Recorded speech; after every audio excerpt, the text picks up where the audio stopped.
An annual ceremony to mark International Memorial Day for UN Korean War veterans was held. About the recent proposal to formally end the Korean War, veterans who visited Seoul for the event said the war already ended decades ago. Bae Eun-ji shares with us their remarks.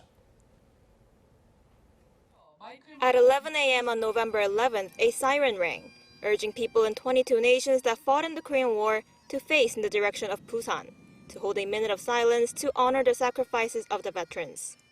The annual Turn Toward Busan ceremony took place at the UN Memorial Cemetery in Busan, where more than 2,300 fallen soldiers from 11 countries are buried. The remains of 3 British troops killed during the Korean War were also buried in the cemetery during the event. Meanwhile, during an interview with Arirang TV, veterans who visited Seoul for this year's event said signing the End of War Declaration is meaningless. Vincent Courtney, a Canadian veteran who first proposed the Turn Toward Busan event in 2007, said he thinks peace does not come from a declaration, but from people in their hearts and their minds. It was not 2 countries at war. They didn't declare war on each other. South Korea was invaded, and we repelled North Korea, and the war ended. It ended. They stopped shooting there, right? July 27, 1953. But if they want to do it, it's very nice to do it, and I'm sure it won't make us feel any prouder, I don't think, because the war ended when we fought here.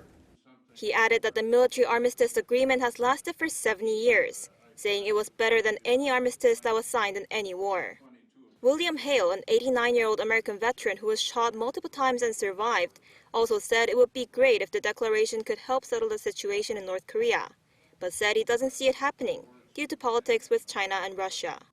He also said he appreciates Koreans' strong support of the veterans. Any Korean that I meet and they find out any place in the world that I fought in the Korean War, they're so thankful that it brings a sense of humility. It really does. Philip Wood, a 91-year-old British veteran who took part in the Korean War as a combat engineer, said he would still participate in the war even if he could go back in time. I've always been pleased that I was involved in the after effects of the action. I don't think we would have missed it. We were just at that age, like all of us, you know. But for what you've done, how you've come round, there is no answer. You've done well. Bae Eun-ji, Arirang News.